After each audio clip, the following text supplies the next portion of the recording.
La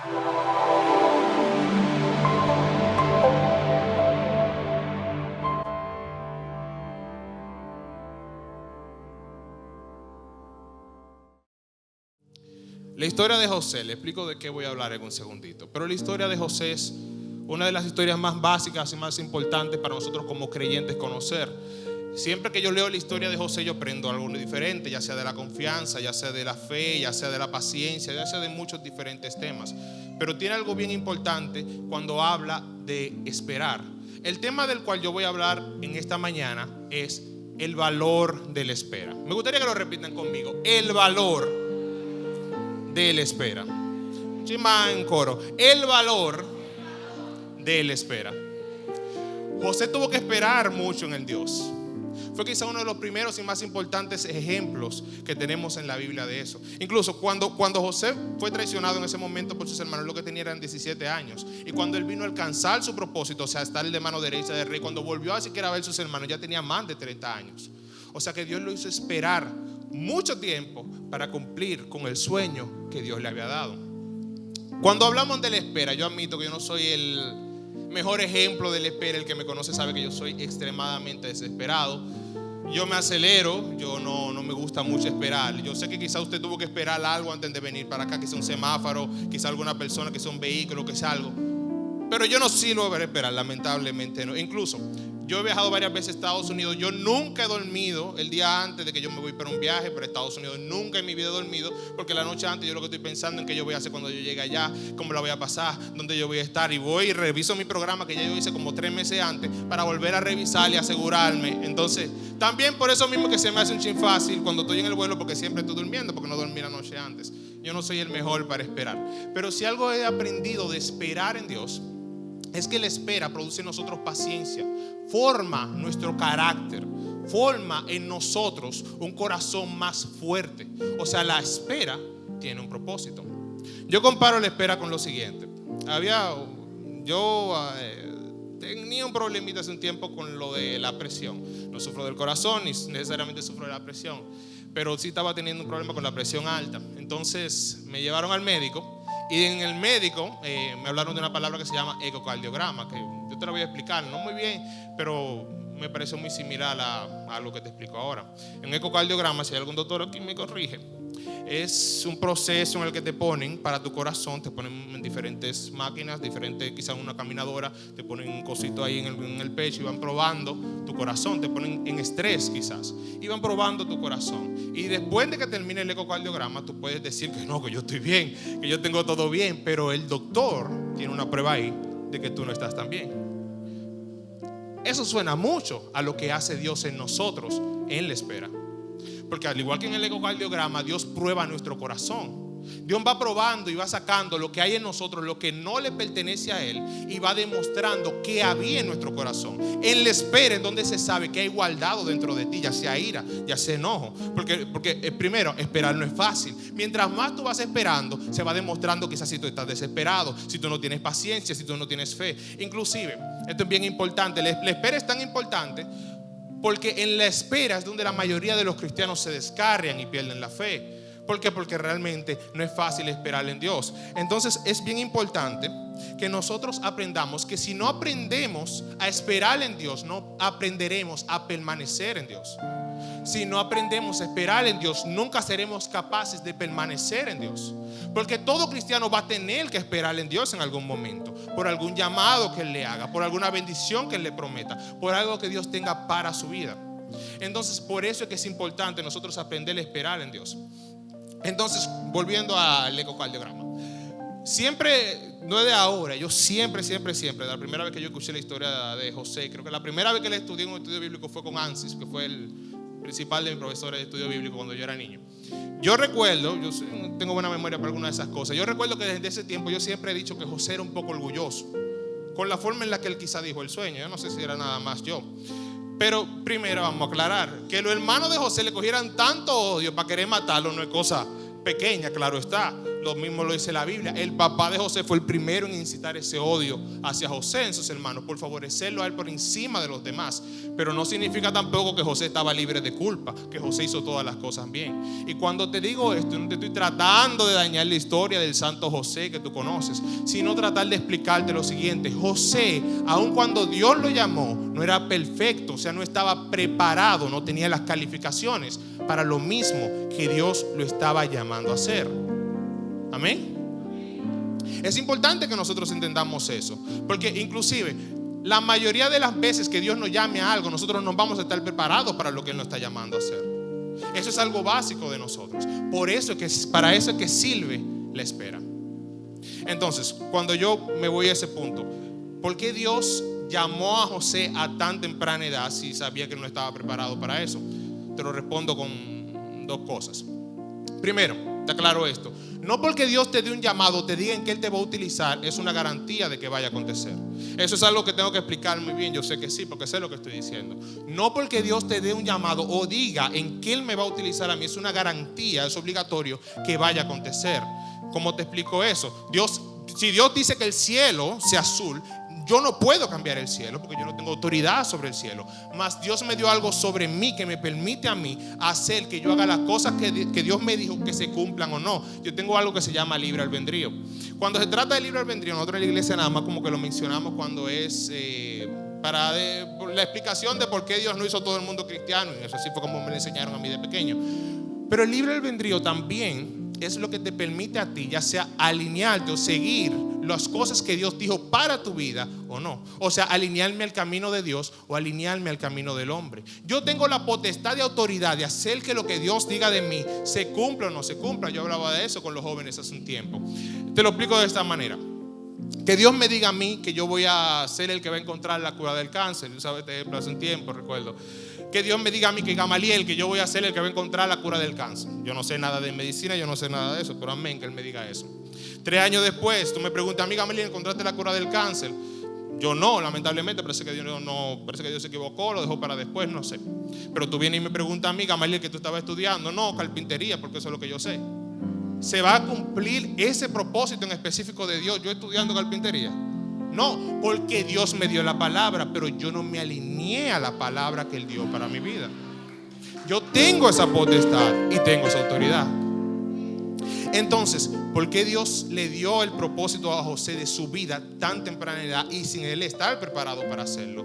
¿Por qué? Porque hay veces que Dios nos da los llamados, no para que nosotros no nos vanagloriemos en lo que vamos a hacer, que yo venga y diga aquí Dios me dijo a mí que yo soy predicador, yo estoy por encima de todos ustedes. No es para eso, sino para que nosotros nos alineemos a ese llamado que Dios nos dio para mi vida. O sea, por ejemplo, si Dios me diga a mí que yo vaya donde está la señora que está ahí atrás con la blusa roja, la ujiel que está ahí atrás, que Dios me mande a mí para donde ella, que yo tengo una palabra para ella. Yo tengo un camino por ahí, yo tengo otro camino por ahí, yo tengo otro camino por donde me puedo ir. Yo lo que no me puedo ir por ahí arriba, porque nunca voy a llegar a ella por ahí. O sea, alinearme al propósito de Dios es comenzar a caminar en las cosas que llevan a ese propósito donde Dios me está llamando a hacer.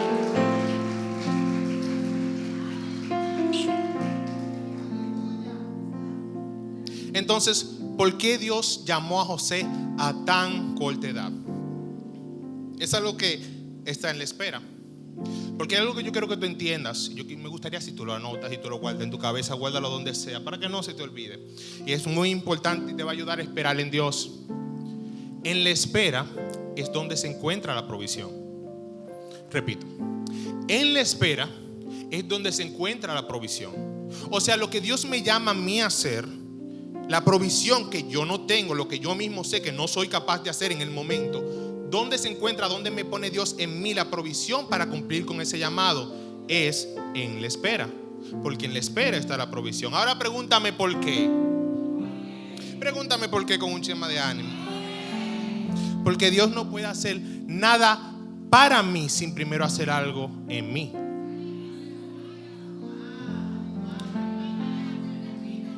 Dios no puede hacer nada para mí, a través de mí, con mi vida, sin Él primero hacer algo.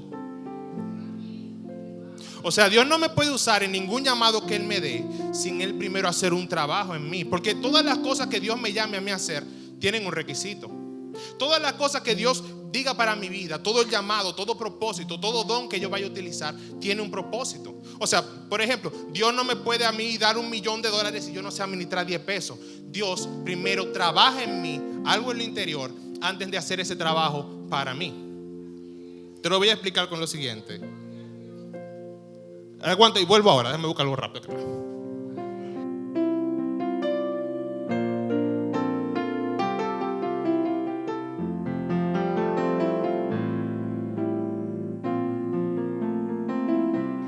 Ok.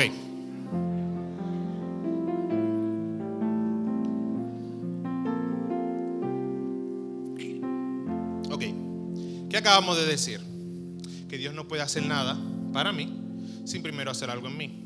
Porque yo tengo temática aquí. ¿Qué es esto? Una mata, ¿verdad? Un árbol. Ustedes son dominicanos, es una mata. Yo siempre, no desde ahora, desde niño, yo siempre he visto de cierta forma reflejado el proceso en el que crece un árbol como el proceso en el que nos hace esperar Dios, o el proceso de nosotros crecer en el Señor. Te pregunto ahora lo siguiente: ¿cuál es la parte más importante de esa matica que tenemos ahí? Tú ves, sabemos que es la raíz, qué bueno que lo saben, pero muchas personas creerían que son la hoja bien bonita que tiene aquí. O incluso, por ejemplo, en la mata de mango que nosotros tenemos ahí atrás, bien buena, que siempre nos da mangos. La parte más importante de esa mata no es, o la que más la ayuda, la que más la beneficia, no son los mangos. Los mangos me los como yo, eso me benefician a mí. Lo bonito que son esas hojas me benefician a mí. Pero a esa matica que está ahí no lo beneficia en nada. Porque de por sí los mangos que está ahí, ¿qué gana esa mata de mango con da mango? Absolutamente nada. Porque la parte más importante es la raíz. La parte de adentro. Agárrame aquí, Francia, por favor.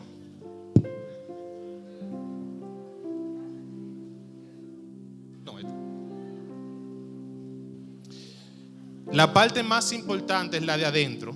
Y interesantemente, coincidencialmente, también es la que es trabajada primero antes de la. Porque no pueden hacer el tronco, no pueden hacer las hojas bien bonitas sin primero haber una raíz que cargue.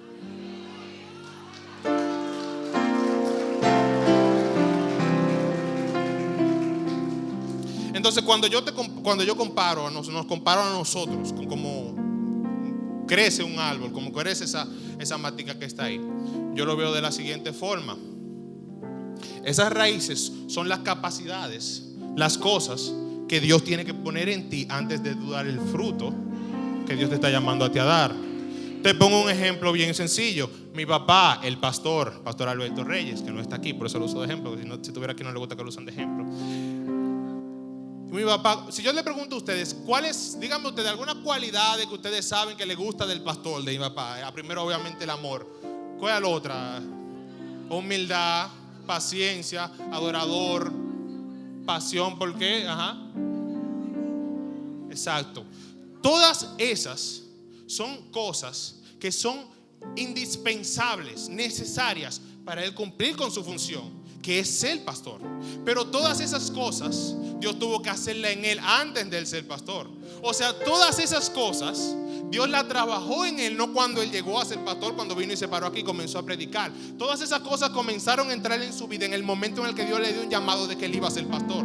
O sea, en el momento en el que Dios lo llamó, Dios comenzó a trabajar en él, porque en la espera se encuentra la provisión. O sea, todas esas cosas que hoy él necesita, que hoy son indispensables para él, vinieron a él en medio de la espera, porque ese es el valor de la espera. Dale un aplauso a Cristo.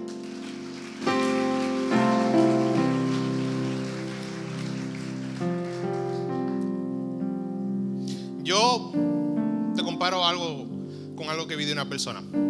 El año pasado, ¿saben? Yo soy uno de los líderes juveniles de aquí de la iglesia y normalmente me toca reunirme con muchas diferentes personas que están apagadas espiritualmente, reunirme con gente que necesitan una ayuda para orar por ellos, etc. Recuerdo que me reuní con un joven de aquí de la iglesia que ya no está aquí, se descarrió, porque lo veía bien apagado espiritualmente. Vengo y me reúno con él allá en mi casa, en la terraza, y estábamos hablando. Entre eso Me dice, Gama, lo que pasa es que ya yo no tengo deseo de ser cristiano, porque lo que pasa es que yo llevo un año ya en la iglesia y todavía Dios no ha hecho nada conmigo. Yo no tengo ni un solo testimonio, me dijo él a mí. Eso le va a sonar un poco extraño a usted, pero yo le voy a ser sincero. Esa no es la primera persona que yo he escuchado diciéndome eso. Y yo sé que Roy y Marisa tienen que tener como 10 que ya le han dicho eso nada más en este año. Porque eso no es algo tan extraño. Gente que supuestamente Dios no ha hecho nada con ellos en un año. Oye, qué milagro. Pero te explico, después me dice él. Le pregunto yo a él, pero una pregunta, ¿cómo tú llegaste aquí a la iglesia? No, Gama, no, pero yo llegué con un problema. Yo estaba atado a la pornografía, yo estaba atado a la depresión, yo tenía problemas en mi familia, yo tenía problemas en mi trabajo, yo tenía todo tipo de lío, pero yo, gracias a Dios, yo me hice fuerte mentalmente y yo rompí con eso.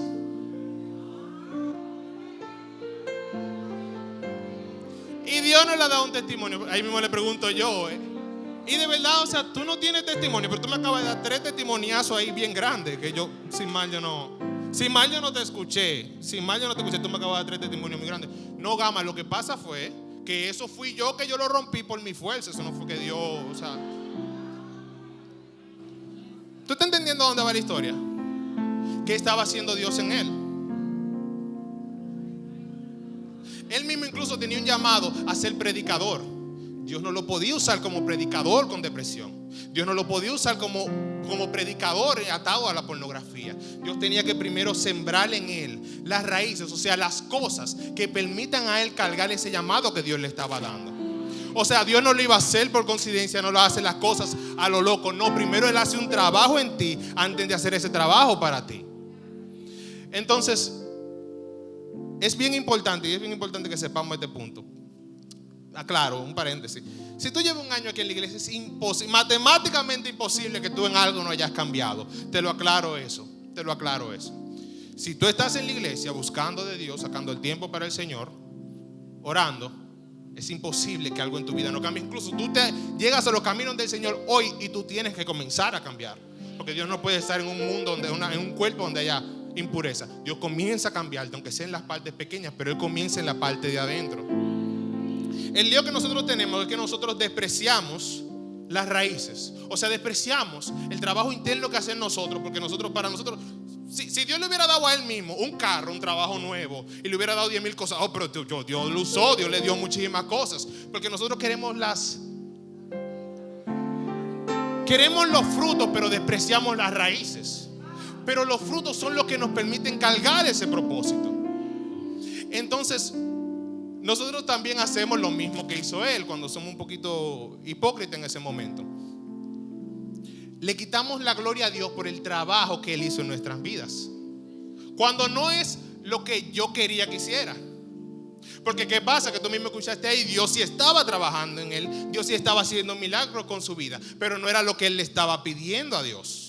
Y nosotros somos así. Cuando Dios no nos está dando lo que nosotros le estábamos pidiendo a Él, lo que Él me prometió, lo que yo quería, Dios no está trabajando, Dios no ha hecho nada, Dios no ha escuchado mi oración. Tenemos ese problemita. Pero Dios estaba trabajando en la parte de adentro. O sea, estaba trabajando en su interior para prepararlo para el hombre que Él le estaba llamando a ser. Y aclaro un punto que yo dije hace un momento. Dije que si tú llevas un año en la casa del Señor siendo cristiano y tú no cambias, aclaro. Eso es si tú estás buscando del Señor, si tú estás viniendo a la iglesia regularmente. Porque, o sea, si tu Biblia lo que tiene polvo y tú no oras, si tú ni sabes qué hace la iglesia abierta ahí los martes, tú no vas a crecer. De esa gente la que viene un domingo al médico para que el pastor no lo llame y que te magle, no te veo, tú no vas a crecer. Si esa es tu meta, si esa es tu religión, si así es que tú buscas del Señor, nunca. Pero si tú estás sacando el tiempo que Dios se merece de ti, es imposible que tú no crezcas. Dale un aplauso a Cristo.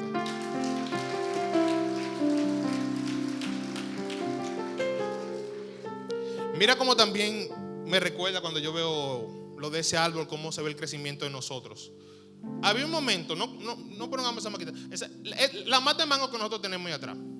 Había un momento en el que nadie sabía que había una mata de mango ahí atrás, cuando estaba sembrada. Pero había una mata de mango sembrada ahí. Tú la ves grande ahora, pero había un momento en el que tú pasabas por ahí 10 veces y tú no sabías que había una mata de mango ahí creciendo, que había algo ahí. Así se van a ver muchas veces tu vida cuando Dios te dé un llamado. Hay oraciones que tú le estás haciendo a Dios que tú no estás viendo nada acontecer. Es como dice la canción: aunque no pueda ver, está sobrando. Aunque no pueda ver, está sanando. No se supone que tú lo tenías que ver. Ese es el problema. Nosotros estamos acostumbrados a querer ver para creer.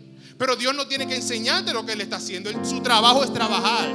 Porque si Dios dice que Él escucha tu oración, tu convicción tiene que ser única de que yo sé que Dios está trabajando. Yo no lo estoy viendo, pero yo tengo confianza de que si yo estoy orando, si yo estoy clamando, algo en el cielo está sucediendo.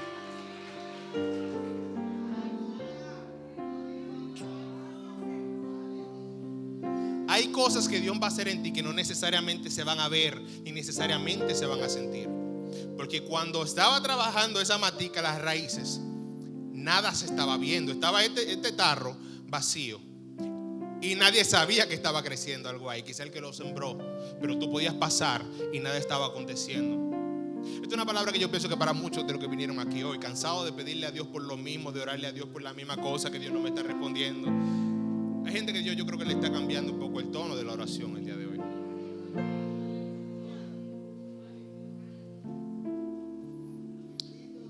Cuando vuelvo a José, en todo el tiempo y todo lo que pasó José fue vendido. José traicionado por sus hermanos. José fue puesto de esclavo. José fue zarandeado, sí, lo pusieron le pusieron una cosa que él no hizo, lo tentaron, lo metieron en la cárcel, después lo dejaron en la cárcel más tiempo de que él tenía que estar. En todo ese tiempo José podía haber dicho que Dios no estaba con él, que Dios lo había abandonado, que se había apartado de su vida.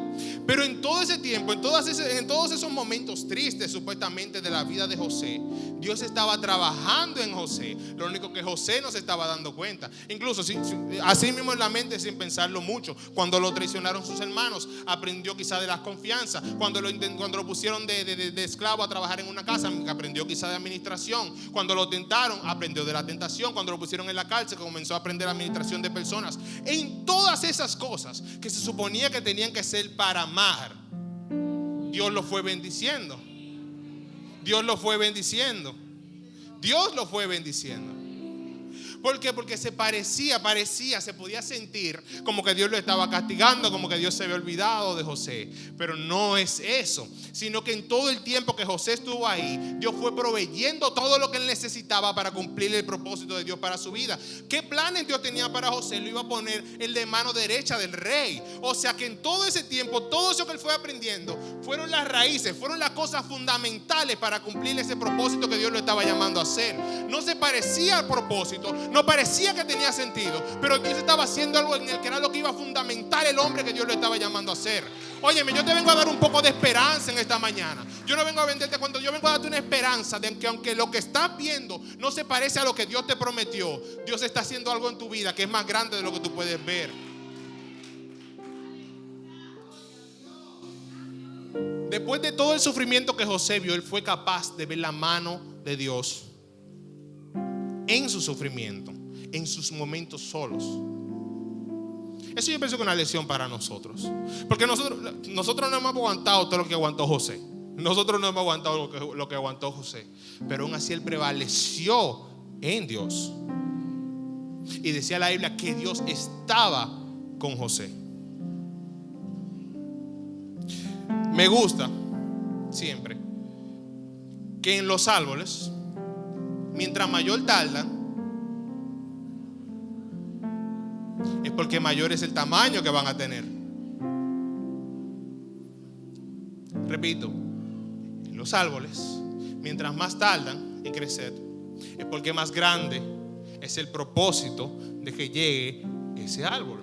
Incluso hay un árbol que es el de bambú, que si mal no recuerdo que crece como unos 100 y algo de pies hacia arriba, pero dura años creciendo hacia abajo antes de crecer hacia arriba. ¿Qué te trato de decir con esto? Que mientras más larga sea tu espera, es porque más grande es tu bendición. Mientras más larga sea tu espera, es porque más grande es la bendición que viene para ti. O sea, a mayor espera, es porque mayor la recompensa que viene para mi vida. Incluso eso me recuerda como lo del arco y la flecha. No sé si han visto un arco y una flecha. Tú agarras el arco y tú pones la flecha aquí. Mientras más tú alas, es porque más lejos es el propósito que tiene que llegar esa flecha. O sea que si estás esperando mucho, regocíjate, porque significa que es más grande de lo que tú hoy puedes aguantar. Significa que es más lejos donde vas a llegar de lo que tú crees que puedes llegar. Oye, regocíjate, tú que esperas, porque es más grande lo que Dios va a hacer con tu vida de lo que tú hoy te puedes imaginar. Tu oración tiene que cambiar en este día. Tu oración cuando tú llegas a tu casa tiene que cambiar, tiene que ser un poquito diferente. Ya no es lo mismo de yo pedirle a Dios que yo le estoy pidiendo a Dios que no me esté escuchando. No. Es gracias Dios por hacerme esperar, por ese trabajo que tú no me has dado, porque significa que el que tú me vas a dar es mejor para ese. Gracias Dios porque si tú me has hecho esperar es porque tú me estás capacitando para que cuando yo llegue tú me quites las irresponsabilidades, las mentiras, los problemas, y me vas a hacer que cuando yo llegue yo pueda perdurar en ese trabajo. Dale gracias a Dios si Dios te ha hecho esperar por un esposo, porque si te ha hecho esperar es porque lo está preparando a Él para que sea la bendición de tu vida, no porque te quiere castigar.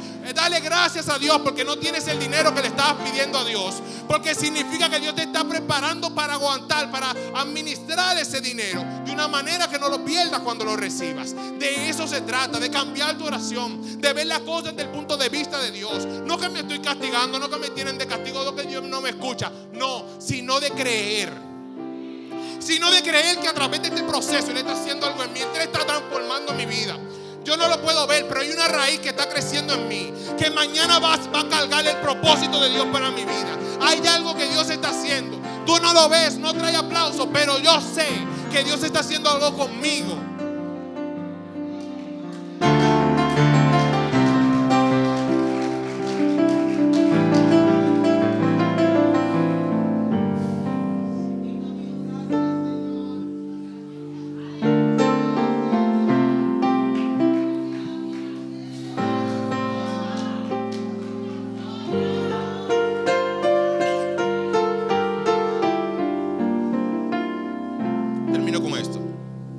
Recuerdo una pequeña ecuación ahí rápida que nos hicieron, creo que fue matemática, no recuerdo cuánto fue, que hablaba de que si te daban la opción de tomar 1 millón o 2 centavos multiplicados por 2 cada día.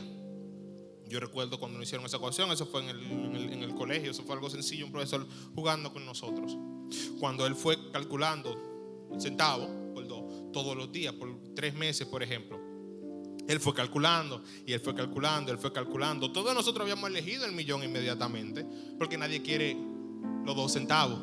Pero mientras él seguía calculando y él seguía calculando, el número iba siguiendo. En el principio era poco, pero al final terminó siendo más de 1 millón. O sea que el que esperó su millón, el que cogió su millón terminó recibiendo menos de lo que iba a recibir. Y el que esperó su tiempo terminó con más.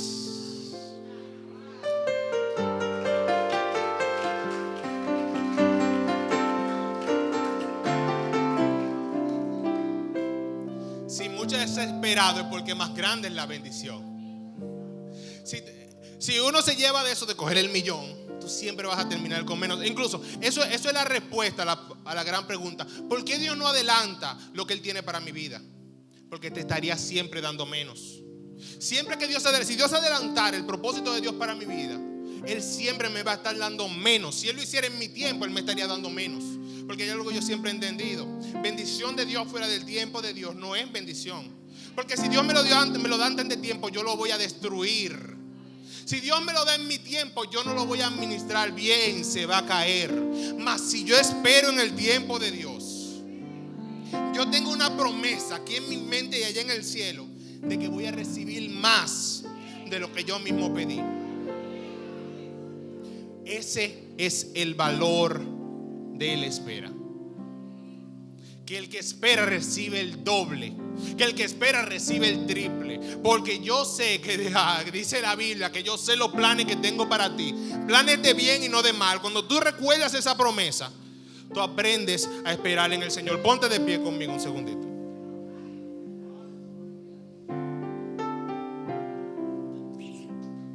Si puede pasar el ministerio de adoración.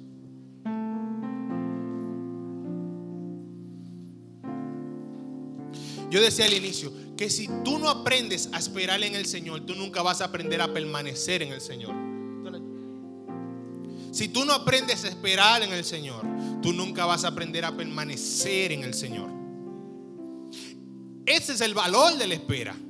Esa es la importancia de la espera. Por eso que yo necesito aprender a esperar en Dios. Porque si yo no aprendo a esperar en Él, yo nunca voy a permanecer en su casa. Yo nunca voy a cumplir mi propósito. Si Dios me da las cosas que yo le pedí fuera de tiempo, siempre me va a estar dando menos. Ese es el valor de la espera. Ese es el propósito de la espera. José pudo haber llorado, José pudo haber perdido la fe, José pudo haber perdido el amor a su familia, mas no. Él esperó en Dios, aun cuando estaba en la cárcel, en el peor de los sufrimientos, aun cuando estaba de esclavo, aun cuando se sentía traicionado por sus hermanos. Él sabía que Dios estaba con él. Óyeme, yo pienso que es que es una palabra para mucha gente que vinieron aquí hoy, que vinieron necesitados de fuerza en su espera, porque hay gente que estaban pidiéndole a Dios por cosas que no estaban viendo nada acontecer. Yo vine a decirte a ti que hay un propósito en tu espera. Óyeme, hay un propósito en esa familia que tú le pediste a Dios. Hay un propósito en esa bendición que tú le pediste a Dios. Ese milagro, óyeme, duele la espera, pero viene en camino. Viene en camino tu milagro. Viene en camino lo que pediste. Viene en camino lo que oraste. Ya lo has orado, ya lo has desatado, ya te has hecho de rodillas, ya has hecho silicio. Pero yo no sé de qué forma Dios lo va a hacer. Pero yo sé que la espera tiene un propósito y no es castigarte. Hay gente aquí que vinieron cansados de pedirle a Dios por lo mismo, de pedirle a Dios y cansados de llorarle ante Dios cada noche porque Dios no me ha dado lo que yo quiero, que necesito, lo que yo estoy buscando, lo que yo creía que era lo que me iba a dar la felicidad. Hay gente llorando porque Dios no le ha dado un esposo que total lo que le va a dar si le da uno fuera de su tiempo te va a dar un disparate. Espera en Dios, ese es el valor. Porque si Dios te ama a ti más que a nadie, Él tiene que preparar lo que te va a entregar en tus manos. Porque para Dios tú eres una gema. Para Dios tú eres lo más importante. Y a lo más importante yo no le doy cualquier disparate. No. Hay gente que tiene que restaurar su fe esta mañana. Hay gente que tiene que restaurar su fe esta mañana. Yo estoy esperando, no por castigo, porque viene algo grande para mi vida.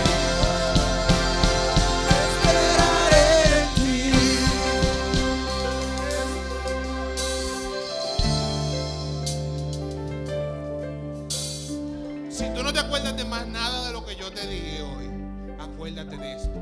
Tu espera tiene un propósito. Tu espera tiene un propósito.